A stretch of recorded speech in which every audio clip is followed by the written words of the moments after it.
Llegó la hora de conocer las informaciones más destacadas del continente americano. Acompáñennos a recorrer y analizar lo que nos une, nos preocupa y nos enorgullece como hispanoamericanos. Bienvenidos a Américas Noticia con Vladimir Kissinger. Muy buenos días, feliz tarde y mejor noche para todos ustedes. Pues el día de hoy estamos muy contentos de estar de nuevo con una nueva emisión, la número 719, ya vamos a las 7:20. Mañana estaremos trabajando como de costumbre para llevar a ustedes todas las informaciones más recientes, más resaltantes de nuestro continente americano.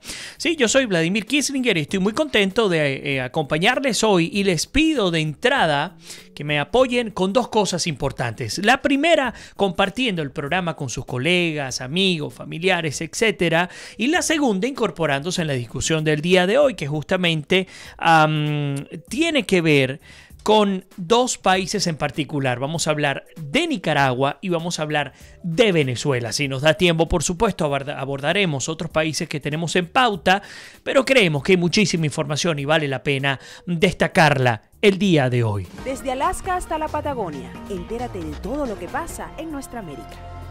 Bien, y quiero aprovechar para saludar a todas las personas que nos acompañan en este momento. Elena Madán, como siempre, René Montes de Oca, también desde Tampa, Florida, cerca de casa. Antonio Macri, también desde Italia. Héctor Reigosa, también bienvenido. Ligia Sotillo, desde nuestra querida Venezuela, mi patria amada. Álvaro Cuentas también nos acompaña desde Bolivia. Bienvenido, Álvaro. Elena dice, bueno, nos saluda a todos, nos da el feliz día y también cómo está mi salud, pues cada vez mejorando, gracias a Dios. Israel Heredia también conectado por allí, gran colega y amigo. Lina Escobar, Carlos Guevara, Patricia Zurita también. Lina nos está reportando, a ver si ustedes nos ayudan. A ella no les está llegando la notificación cuando transmitimos por Facebook. Les pregunto a ustedes si les llega la notificación en el momento en el que lo hacemos.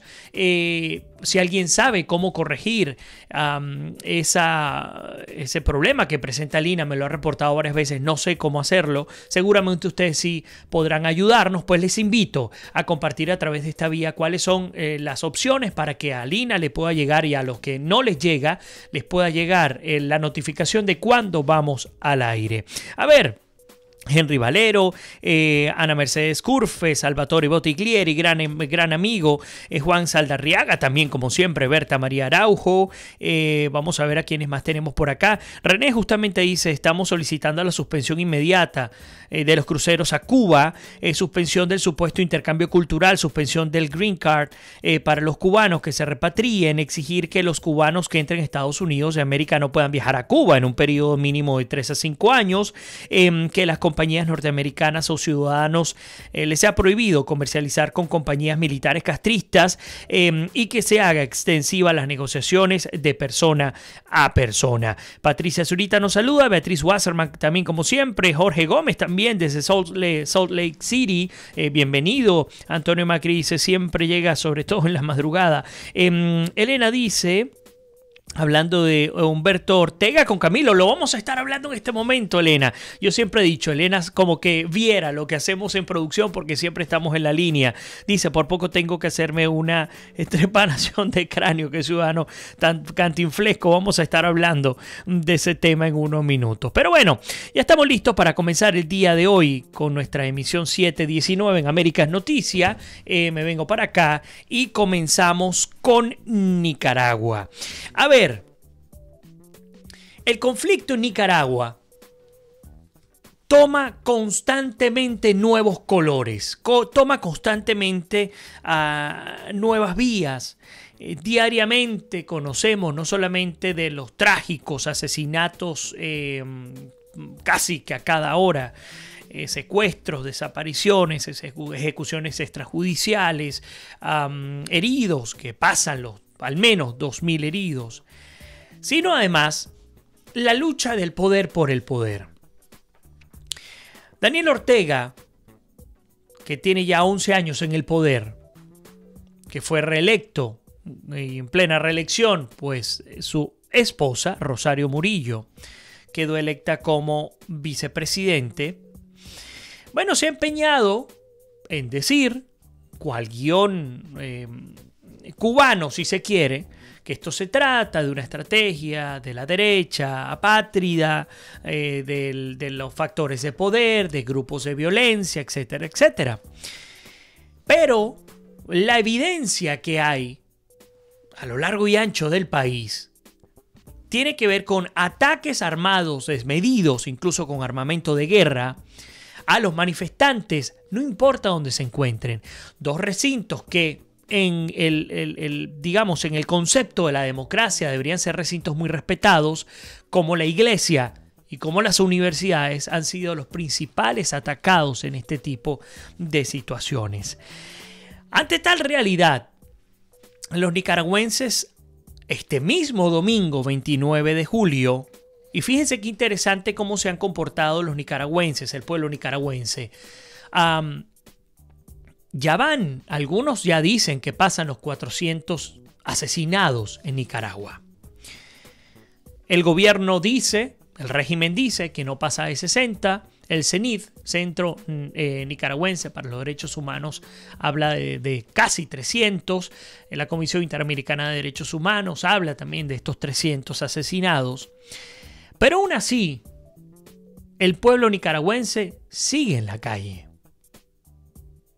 Y para muestra un botón, este día domingo salieron a la calle a protestar, a manifestar el respaldo a la Iglesia Católica, que ha hecho todo el esfuerzo, no solo para que se siente Ortega y la oposición o los grupos de poder en Nicaragua a negociar, sino además, que creo que es aún más importante, proteger, cuidar a aquellos que llegan pidiendo auxilio a las iglesias, perseguidos por bandas y grupos paramilitares. Y ya les incorporo, por supuesto, los comentarios. Además, la gente salió a la calle a apoyar a la iglesia en rechazo a las críticas del régimen de Daniel Ortega. Mientras que por un lado los obispos nicaragüenses han pedido el diálogo, el cese al fuego, la resolución pacífica del conflicto, pues la realidad es que por el otro lado Ortega insiste en decir que son quienes están apoyando a esto que ellos consideran un golpe de Estado. Mientras que la iglesia impulsa el diálogo, como les comento, y Ortega les acusa de golpista, bueno, pues esta manifestación, además inédita, se ha dado este domingo. Además digo inédita porque ha incluido a la Iglesia Católica, a la Iglesia Evangélica, incluso no creyentes, todos defendiendo al rol del episcopado nicaragüense. Y además recordemos que no solamente se trata de las acusaciones de Daniel Ortega, se trata de amenazas concretas, de insultos, de agresiones y también estas agresiones que llegan a vulnerar la vida física no solo de los obispos, de los sacerdotes, sino también del pueblo en general. Recordemos que el peor ataque que se vivió en Nicaragua fue el de la parroquia Divina Misericordia, donde se podía ver el material audiovisual en el cual se atacaba directamente a la iglesia mansalva. No importaba que fuese un templo religioso, pues no, de una se iban a atacarles. Ahora bien, insisto, una discusión que es bien compleja en el sentido de cómo solucionar el problema. Del lado oficial, y para que vean cómo se manejan las estrategias de esta franquicia, porque lo hemos dicho, en Nicaragua se ejerce el poder a través de una franquicia, y esa franquicia ha sido construida por los grandes franquiciantes que son los cubanos. El hecho es que Nicaragua, el régimen de Ortega, ha lanzado una multitudinaria marcha, tan multitudinaria como la que ha lanzado, como la del propio pueblo que se ha ido a las calles a protestar y a apoyar al episcopado nicaragüense. Bueno, pues el hecho es que lanzó esta multitudinaria marcha a la misma hora además en Managua, procurando de alguna manera competir, intimidar, entre otras cosas, al pueblo nicaragüense. Una marcha pues en respaldo a Ortega. Y para variar, adivinen ustedes quiénes son los principales asistentes a estas marchas, comprobado por colegas periodistas. Funcionarios públicos a quienes se les obliga a asistir a estas marchas. Esto no ocurre solamente en Venezuela, en Cuba o en Bolivia. Esto ocurre en Nicaragua también. Y también a miembros de la Policía Nacional. Por no decir a los grupos paramilitares, que por supuesto por no tener figura concreta desde el punto de vista jurídico no hay cómo saber cuántos son. Ahora, en el interín, Rosario Murillo, esa mujer disonante, esa mujer que ha traído más ruido que melodía, la vicepresidenta de Nicaragua, esposa de Daniel Ortega, ha afirmado que luego de más de 300 asesinados, el país finalmente volvió a la normalidad. Y pues entre ella y Ortega afirman que esto se trata básicamente de una gran victoria. Y nos preguntamos cómo puede hablarse de victoria ante tal desgracia que se vive en el país. ¿La victoria de qué? ¿Cuál es el fin último que se procura? En términos ulteriores, el control del poder. En términos ulteriores, el del beneficio, la construcción, el mantenimiento de la democracia, de la paz social, del desarrollo comunitario. Nos preguntamos eso también. ¿Y por qué? Porque no entendemos cómo la pareja presidencial tenga la desfachatez de decir que el país ha vuelto a la normalidad y que se ha dado una gran victoria.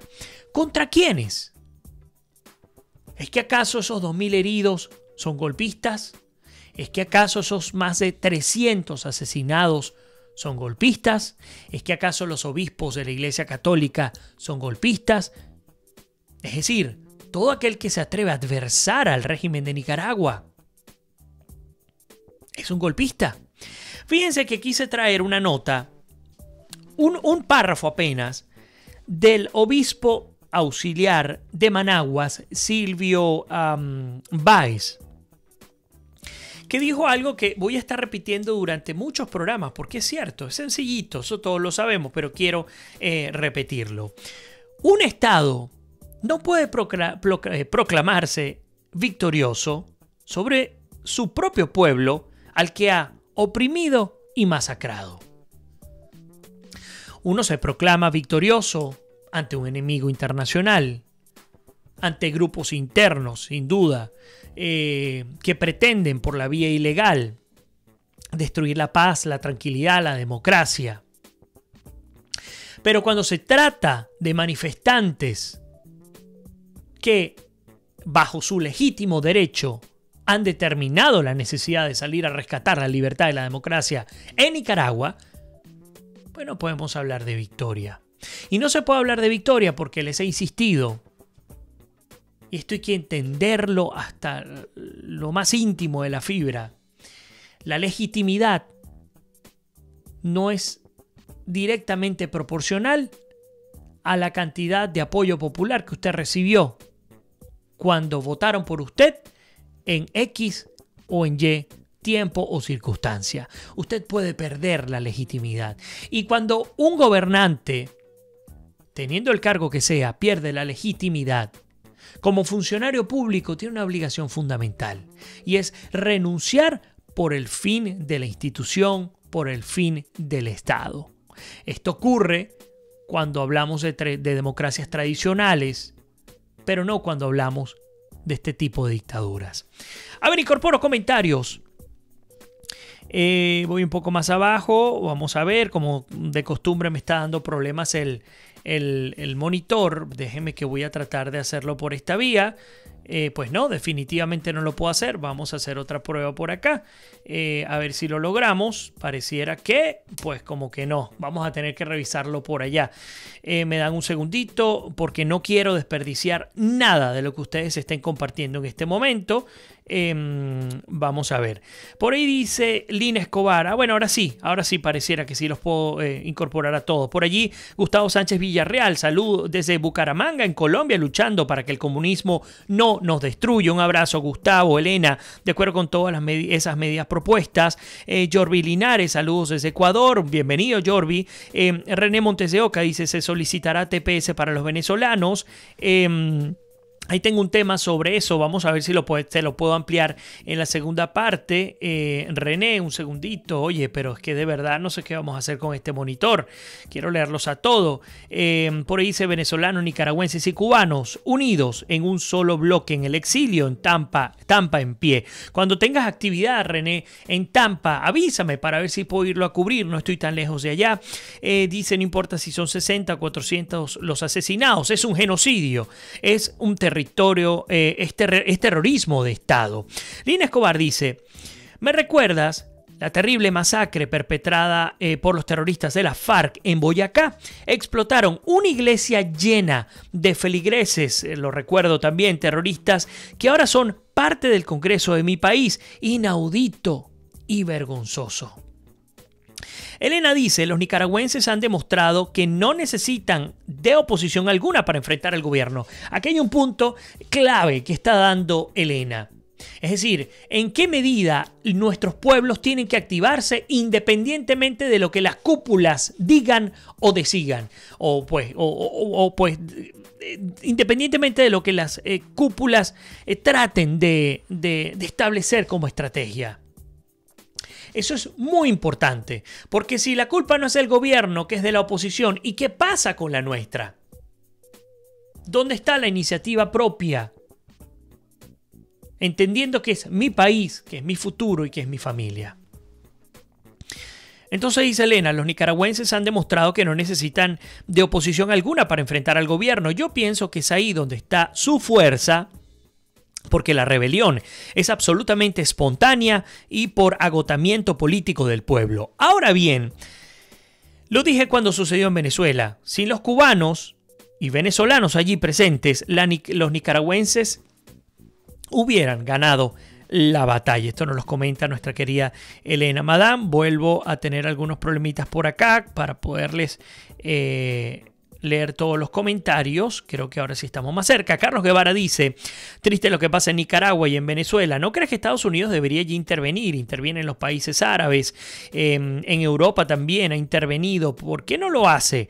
En Sudamérica, siendo los americanos también, ellos americanos también. ¿Por qué crees, Vladimir, que no interviene? Wow, una pregunta bien compleja.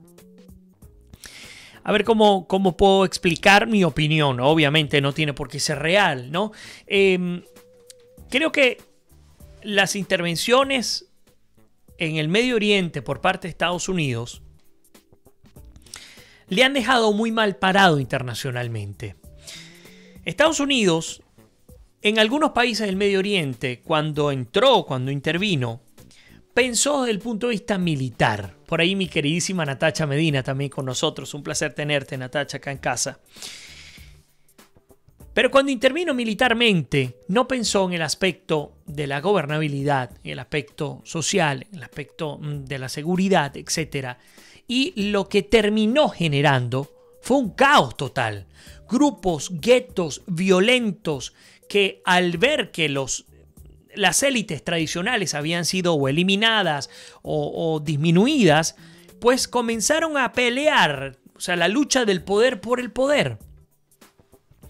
Y terminó siendo el Medio Oriente una de las zonas de conflicto una de las zonas más desestabilizadas en términos de conflicto. Eso por un lado. Por el otro lado, históricamente, sí, ciertamente, Estados Unidos ha intervenido militarmente en América, pero cada vez que lo hizo, a la postre, salvo algunas excepciones, lo que ha traído es rechazo y mayor problema también regional. Además hay que entender que la época en la que los países intervenían mucho más activamente en conflictos en países, incluso militarmente, ya no existe. Y ya no existe porque parte de la globalización, que incluye lo económico y lo militar, hace que los países tengan alianzas con amigos y enemigos comunes. Por ejemplo, el caso de Siria. ¿Hasta dónde se ha limitado Estados Unidos a intervenir en Siria? Bueno, cada vez que el régimen de Bashar al-Assad lanza bombas químicas para matar, masacrar a su pueblo, llegan unos portaaviones de Estados Unidos, lanzan unos Tomahawk, 60, 80 cohetes Tomahawk, destruyen ciertas bases concretas en suelo sirio y se van. ¿Por qué? Bueno, porque tienes a los rusos también que quieren mantener a Bashar al-Assad. Eso por ese lado. Tienes casos como el de Corea del Norte, Kim Jong-un. No hay intervención militar, no hay intención de hacerlo. Se está procurando la vía diplomática, la vía internacional.